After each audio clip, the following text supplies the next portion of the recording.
Sa isang training session, pinakita ni Choji kay Chocho ang sikreto nilang jutsu ng clan, pero si Chocho distracted kasi nanunood ng TV. Pinapirma niya ang tatay niya sa scroll para sa background check ng mission nila. Sa Autogear naman, nag-tech train si Mitsuki kay Orochimaru at humingi rin ng pirma sa scroll. Nagtataka sina Choji at Kari bakit sobrang hilig ni Chocho sa mga soap opera. Pagkatapos, nagrereklamo si Chocho kay Sarada tungkol sa tatay niya. Sabi niya gusto niyang pamayat pero ayaw mag-diet. Kaya pinakita niya ang butterfly mode ng clan nila na agad nagpapapayat sa kanya. Sinabi ni Boruto kay Mitsuki na ang mission nila kasama Team 10 ay magbantay ng isang artista. Nakita nila si Sarada at Chocho sa labas ng Information and Receiving Center pero hindi nakilala ni Boruto si Chocho. Habang papunta sa mission briefing, nakasalubong nila sina Tomaro at Ashina mula sa soap opera na pinapanood ni Chocho, sila pala ang babantayan nila. Sa opisina ni Naruto, nakilala ni Shikadai at Inojin ang jutsu na ginamit ni Chocho. Ipinaliwanag ni Tomaro na may death threat silang natanggap habang nagsushoot ng soap opera. Inassign ni Naruto ang Team 7 kay Ashina at Team 10 kay Tomaro. Sa shooting, todo alaga si Chocho kay Tomaro kahit nagpapanggap siyang deadma, habang si Ashina naman todo utos sa Team 7. Patuloy ang pagpapanggap ni Chocho na ikinukwestiyon ni Sarada. Ibinigay ni Tomaro kay Chocho ang isang prop ring para bantayan at biglang noindang si Chocho, iniisip na pakakasalan siya. Biglang umatake ang isang ninja mula Amegagear. Binasag ang pader ng studio. Nakalaban siya ni Boruto pero clone lang pala at nag-drop ng smoke bomb. Kino-counter niya ang atake ni Inojin pero napin down siya ni Shikadai. Bumalik sa normal na katawan si Chocho para umatake, pero nang makita niya si Tomaro, nahiya siyang ipakita ang totoong itsura niya, kaya bumalik siya sa payat mode, humina ang atake niya at nakatakas ang kalaban. Nag-alala ang producer kasi nasugatan ng isang aktres at baka ma-delay ang shooting. Biglang nag-suggest si Tomaro na si Chocho na lang ang pumalit sa role. Super kilig si Chocho lalo na nang malaman niyang may kissing scene siya. Sa sobrang excitement ni Chocho tungkol sa kiss scene, sandali siyang nawala ng kontrol sa jutsu niya at bumalik sa tunay niyang anyo. Na-impress si Sarada matapos niyang ayusin ang buhok at makeup ni Chocho. Gusto ni Chocho ibigay kay Tomaro ang perfect kiss sa eksena nila. Sa set, napansin ni Inojin at Shikadai na kinakabahan si Chocho. Sabi ni Tomaro, maging sarili lang siya. Habang nagre-record sila, mahina lang nasabi ni Inojin na parang hindi totoo yung love vibes. At agree din ng direktor kaya pinutol ang scene. Galit na galit si Chocho kay Inojin. Samantala, iniimbestigahan ni Konohamaru at Mogi yung lugar ng unang atake at nakakita sila ng mga yapak. Suggestion ni Sarada na ipagpaliban muna ang production pero ayaw pumayag ni Ashina. Sa pagitan ng takes, nagbigay ng tips si Ashina kay Tomaro kung paano i-deliver ang lines niya. Doon din nalaman na yung episode na sinushoot nila ay magiging huli na ni Ashina. Napansin ni Boruto at Sarada na medyo weird ang atmosphere sa studio. Naiilang naman si Chocho na magustuhan ni Tomaro ang pagkain na kinakain nila. Base sa nakita nilang escape route, napagdesisyonan ni Konohamaru at Mogi na yung attacker ay sobrang kilala ang studio at pinag-aralan mabuti ang mga daan na hindi bantay o baka may nagbigay sa kanila ng inside info. Biglang sumugod ang mga fans ni Tomaro at nabutas ang gate ng studio. Dinala ni Chocho si Tomaro palayo habang hinaharang ni Shikadai at Inojin ang mga fans. Nagtago si Chocho at Tomaro sa loob ng locker. Muntik na silang mag-kiss bago sila mahanap ni Sarada. Tinanong ni Sarada kung focus pa ba talaga si Chocho sa mission. Humingi si Tomaro ng singsing na binigay niya kay Chocho at nagyaya na basahin ulit ang isang scene. Muntik na naman silang mag-kiss pero na-interrupt ni Mitsuki na humihingi ng dress para kay Ashina at na-bad trip si Chocho kaya inatake niya si Mitsuki. Dumating si Ashina at tinanong kung bakit suot ni Chocho ang dress niya. Dinala ni Tomaro si Ashina sa tabi at nag-usap sila, sabay batuhan ng criticism na magkaibang-magkaiba sila sa mga karakter nila. Patuloy pa rin ang pag-atake ni Chocho kay Mitsuki kaya pinigilan na siya ni Shikadai gamit ang shadow. Dahil sa frustration, bumalik si Chocho sa normal niyang timbang at napunit ang damit ni Ashina sakto pagdating nito. Hindi siya nakilala ni Ashina at Tomaro at naging bastos pa si Tomaro kay Chocho dahil sa itsura niya. Gusto sanang ipagtanggol siya ni Sarada pero pinigilan siya ni Chocho. Humingi ng sorry si Sarada kay Ashina sa abala pero galit pa rin ito at pinaalala na sobrang importante sa kanya ang production. Samantala, yung attacker mula sa Amegagear ay nag-contact sa isang tao sa studio gamit ang radio at kinumpirma ang lokasyon ni Tomaro at Ashina. Habang tuloy ang shooting, masama pa rin ang loob ni Chocho sa sinabi ni Tom Aro at nag-usap sila ni Sarada tungkol sa self-image niya. Si Tom Aro at ang direktor naman ay nagtingin ng mga litrato ng pwedeng pumalit kay Ash Ina. Nang iabot ni Chocho ang inayos na damit, tumanggi si Ash Ina na kunin ulit ito. Sa set, gusto ni Ash Ina na bigyan ng malalim na meaning ang death scene ng character niya pero hindi siya pinakinggan ni na Tom Aro at ng direktor. Inutusan niya si Chocho na kumuha ng tubig. Biglang naglabas ng flash bomb ang kalaban mula Megacare at dinukot si Tom Aro. Hinabol siya ni Konohamaru pero na-delay dahil may shadow clone na nakaharang. Nakaligtas ang kalaban sa daan na dapat bantayan ni Chocho pero wala siya roon kasi inutusan siya ni Ash Ina. Nagtaka sina Shikadai at Boruto kung bakit ransom ang hiningi ng kalaban gayong dati ay death threat ang binitawan niya. Umalis si Konohamaru para mag-report sa Hokage. Dumating ang ransom note para sa production at nakasulat na si Ash Ina mismo ang magdadala ng pera. Nagboluntaryo si Chocho na mag-transform bilang Ash Ina pero ayaw pumayag ni Ash Ina at nagpumilit na siya mismo ang tutulong magligtas sa co-star niya. Pumayag ang mga shinobi basta't susundin ni Ash Ina ang instructions ni Mogi habang nakakover ang mga genin. Lumabas na ang balita tungkol sa kidnapping pero nakayanan ni Ash Ina hawakan ng press kaya na-impress ang crew sa dedikasyon niya sa production. Sinubukan ng ibang genin kumbinsihin si Chocho na bumalik sa normal niyang timbang para full power siya. Pero galit siyang tumanggi. Dinala ni Ash Ina ang pera sa exchange location. Binantayan siya ng mga genin habang si Mitsuki naman ay gumamit ng analogy tungkol sa potato chips para kay Chocho. Dumating ang kidnapper kasama si Tom Aro. Sinabi ni Ash Ina na ironic na siya pa ang magliligtas sa kanya gayong mamamatay ang karakter niya sa production. Pinalaya ng kidnapper si Tom Aro at sinabihan siya ni Ash Ina na umalis. Inalok ng kidnapper si Ash Ina ng pera pero sinabi niya na magiging kaina-hinala iyon. Sabi pa niya, babalik siya sa spotlight. Tinanggal ng kidnapper ang mask niya at nagpakita na siya pala si Konohamaru. Ipinaliwanag niya na nahuli na ang kasama ng kalaban at napilitan siyang magkunwaring kidnapper kasi ayaw sabihin ng kasama kung sino ang katrabaho niya. Naiinis si Ash Ina kay Tom Aro dahil monopolyo raw niya ang production dahil lang sa looks niya kahit sa tingin niya wala siyang acting skills. Plano ni Ash Ina na magpakamatay gamit ang explosive tags pero tinamaan ni Konohamaru ang kamay niya kaya nalaglag ang mga ito at sumabog, nagdulot ng landslide. Nahulog si Tom Aro at nasaktan ang likod niya. Pinrotektahan ng mga genin at ni Mogi ang crew. Naalala ni Chocho ang potato chip lecture ni Mitsuki kaya ipinakita niya ang tunay niyang chubby self kay Tom Aro habang pinoprotektahan siya mula sa mga bato. Nahuli si Ash Ina at nagkaroon ng attraction si Tom Aro kay Chocho. Inalok siya ni Chocho ng chips pero tinanggihan ng singsing niya. Sinabing gusto niyang maging free at marami pang makakalaban si Tom Aro para sa kanya. Binigyan ni Chocho ng bag ng chips si Mitsuki at kinain niya yon kasama si Orochimaru. Sinabi ni Mitsuki na kalimutan na lang ang tanong niya dati kung nanay o tatay ba siya. Kumain naman si Chocho kasama ang parents niya. Inutusan ni Suike Kononji ang Team 5 sa next mission nila, ihatid ang isang plato na national treasure daw. Biglang todo kumpiyansa si Metal Lee at sabi niya dahil ito sa anti-anxiety necklace na suot niya. Pero di nagtagal matapos nila makuha ang plato, nabasag nila ito at bagsak agad ang mission. Sinabi ng Team 7 na walang silbi yung kwintas at tinanong nila si Lee kung saan niya nakuha. Nagulat sila nang sabihin niyang binili lang niya online para daw sa upcoming training niya na bawal siyang kabahan. Pagkatapos, pinakita ni Rock Lee sa anak niya ang kapangyarihan ng unang 8-gate at ipinaliwanag ang konsepto at mga consequence kapag ginamit ito. Nang tanungin niya si Metal tungkol sa kwintas, sumagot ito at kaya ipinagpaliban muna ni Rock ang training. Habang nag-iisip si Metal tungkol sa sinabi ng tatay niya, nilapitan siya ni Might Guy.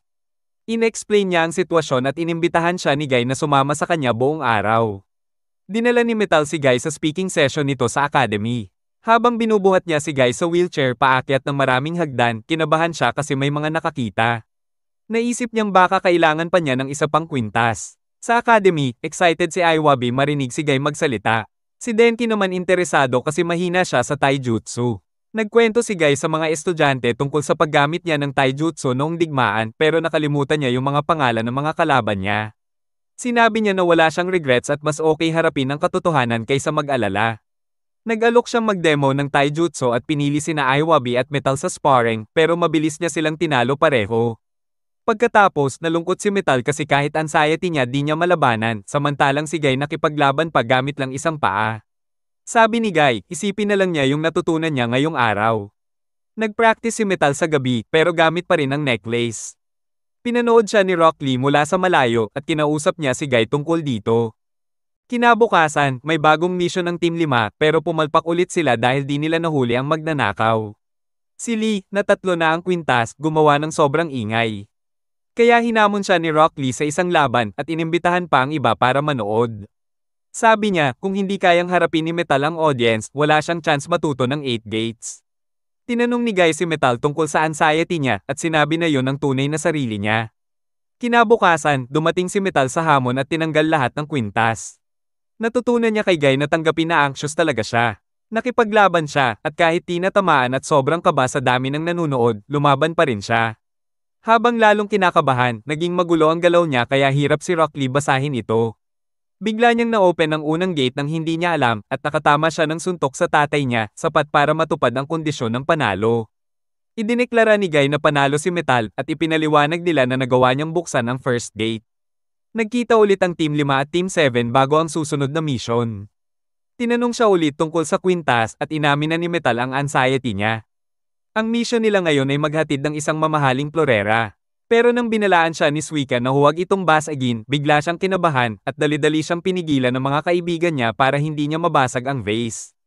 Nagising si Mitsuki matapos managinip tungkol kay Log at Orochimaru na pareho siyang pinipilit sumama sa kanila at nagulat siya na kaya pala niyang managinip.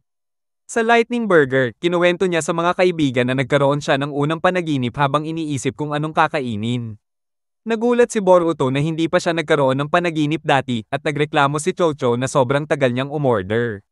Nang tanungin siya ni Boruto, umamin siya na hindi niya naramdaman na gusto niyang magrebelde laban sa magulang niya. Dumating sina Shikadai at Inojin na may sisiw sa balikat. Pinaliwanag nila na galing ito sa itlog na napisa kahapon habang nasa mission sila sa poultry farm at na-attach daw sa kanya. Nang sinabi ni Sarada at Boruto na nag-imprint lang ang sisiw kay Inojin, ikinumpara ni Mitsuki ito sa unang beses niyang nakita si Boruto matapos niyang piliing huwag sumama kina Log o Orochimaru. Pinaalala ni Sarada sa team nila na may security duty sila para sa 5-cage summit. Sa summit, dahil ang topic ay tungkol sa Otsutsuki clan. Inimbitahan din ng mga dating cage tulad ni Kakashi, Mei at napansin ni Daro na wala si Onoki, at sabi ni Koretsuchi sumama ito pero biglang naglaho. Hinala nila nagsisightseeing lang siya. Habang nagbabantay, bored si Boruto at hiningi kay Mitsuki na magkwento ng interesting. Pero tinanong siya ni Mitsuki kung naramdaman na ba niyang parang hindi sa kanya ang mga iniisip niya. Inisip niya kung yung attachment niya sa mga kaibigan niya ay parang sisiw kay Inojin, parang genjutsu na di nila mabasag. Dinesmiss lang ito ni Boruto at sinabing hindi naman sila sisiw. Humingi si Mitsuki ng fun story, kaya ikinwento ni Boruto yung tanong ng tatay niya kahapon, ano ang pinakamahirap na bato sa mundo. Bigla nilang napansin may mga shinobi sa paligid at nilapitan sila ni Mitsuki para magtanong. Sinabi ni Sarada kay Boruto na dapat mas intindihin niya si Mitsuki kung hindi baka tumigil ito sa paggusto sa kanya. Sagot naman ni Boruto na magkaibigan sila at hindi mangyayari yon. Bumalik si Mitsuki at sinabing hinahanap ng shinobi si Onoki at na-excite si Boruto kasi sigurado siyang bilang Tsuchi Cage, alam nito ang sagot sa tanong. Habang tinitingnan nila ang drawing niya, dumaan si Onoki at kinuha ito, sabay sabi na hindi siya kamukha. Kilala niya sina Boruto at Sarada, pero hindi si Mitsuki. Pinilit nila siyang bumalik sa summit pero ayaw niya ng boring meeting. Nagbanta siya gamit ang dust release pero sumakit ang likod niya. Tinanong siya ni Boruto tungkol sa hardest rock at sagot ni Onoki na sasabihin niya kung imbes na ibalik siya sa summit, ipasyal muna siya sa village. Pumayag sina Boruto at Mitsuki. Medyo duda si Sarada, pero sabi ni Onoki boring ang summit. Sa summit, pinag-usapan nila ang pagkawala ni Urashiki at sinabi ni Naruto na umalis si Sasuke para mag-imbestiga. Naiinis si Koretsuchi sa pagiging chill ng lahat. Sa village, muntik nang mahulog ang isang poste sa isang civilian, pero protektado siya ni Onoki gamit ang dust release. Na-impress ang mga genin, pero nawala ng malay si Onoki sa sobrang effort. Pagkagising niya, napagkamala niyang si Boruto ay si Kosuchi. Ipinaliwanag niya na apo niya ito na namatay bata pa lang. Tinupad ni Onoki ang pangako at sinabing ang pinakamahirap na bato ay ang unbreakable will ng mga shinobi. Nang magsimulang magtalo sina Boruto at Sarada, tinanong niya si Mitsuki tungkol sa will niya. Sagot ni Mitsuki, komplikado at hindi siya sure. Sabi ni Onoki, kung patuloy mo itong pinaninindigan. Ibig sabihin totoo ito. Nakiusap si Boruto na huwag sabihin kay Naruto ang sagot pero binunyag ni Onoki na siya ang unang nagtanong kay Naruto at ipinasalang ni Naruto ang tanong kay Boruto kasi hindi rin niya alam ang sagot. Sinabi ni Onoki na bisitahin siya kung pupunta sila sa Land of Earth at gusto pa niya ng dumplings bago bumalik sa summit. Pagkatapos ihatid si Onoki, inisip ni Boruto na trick question lang iyon pero si Mitsuki naman ay satisfied sa sagot. Pag-uwi ni Mitsuki, naging alerto siya nang mapansing may pumasok sa bahay niya at nakita niya ang isang liham na para sa kanya na agad niyang sinunog. Kinabukasan, dalawang shinobi na naka-duty sa gate ng village ang inatake gamit ang lightning release. Inatake sina Uo at Sao ng mga dayuhang shinobi habang nagbabantay sa isang gate ng Konoha sa gabi. Kinaumagahan, sinilip ni Sai ang investigasyon at nakakita ng Konoha forehead protector sa lugar.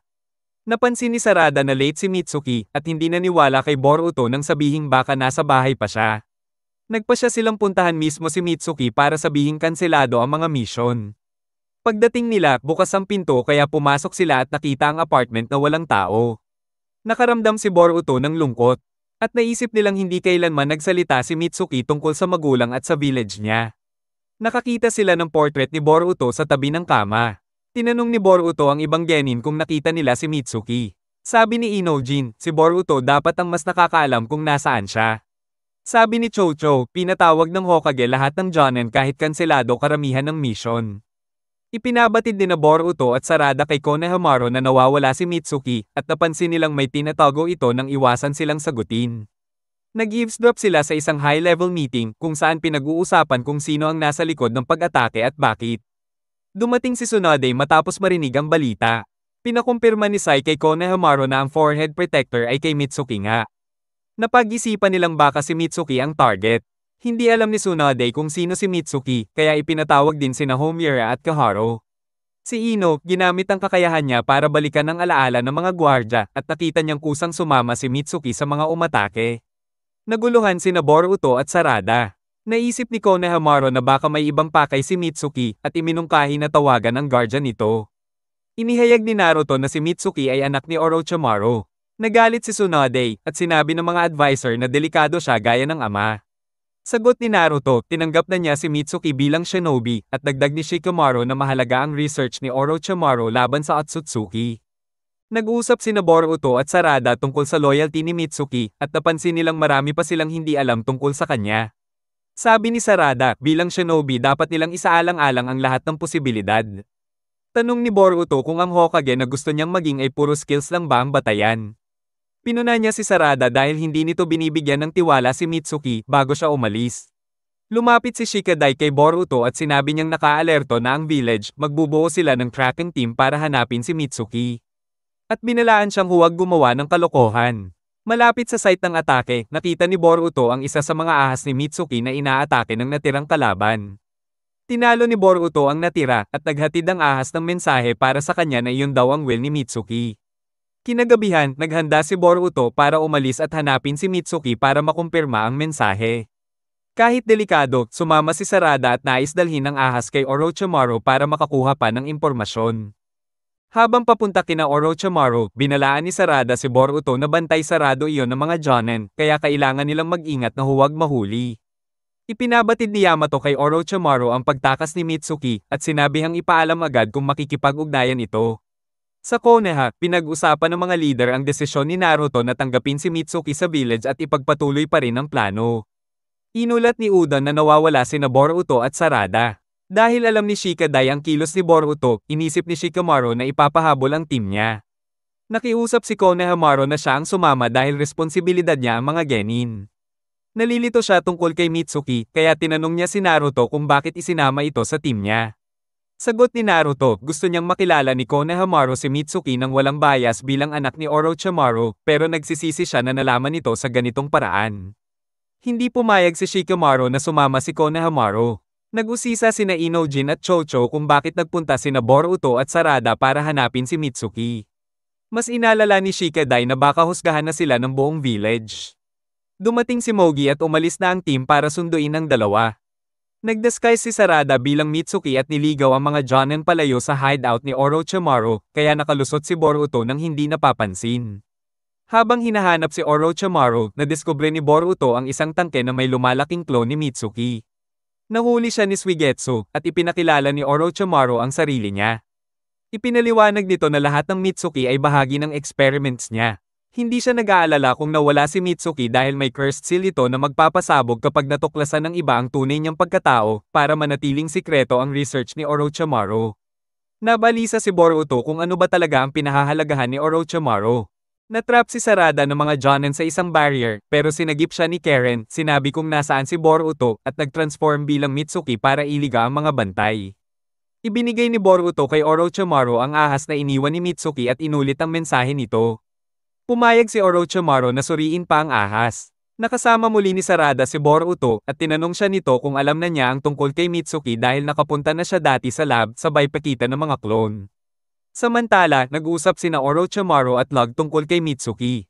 Ibinunyag ni Karen kay Yamato ang panloloko niya bago tumakas. Sinabi ni Orochimaru sa mga genin na wala ng ibang mensahe ang ahas, kaya nainis si Boruto at lalo siyang nag-focus kay Mitsuki. Ipinaliwanag ni Orochimaru na sariling desisyon ni Mitsuki ang pumunta sa Konoha at tinanong kung tatanggapin ba ni Boruto kung desisyon din itong umalis. Nag-usap sina Boruto at Sarada tungkol sa kung paano nila tinrato si Mitsuki. Kinumpirma ni Boruto kay Orochimaru na may tiwala pa rin siya kay Mitsuki. Kaya inutusan sila nitong dalhin ang ahas sa White Snake Sage sa Ryuchi Cave para matutunan ang iniisip mismo ng ahas. Bumalik si Yamato sa lab at tinanong si Orochimaru kung bakit pinadala si Karen. Itinanggi ito ni Orochimaru at itinanggi rin na dumaan doon sina Boruto at Sarada. Nasabat naman sina Boruto at Sarada ng Team Mogi.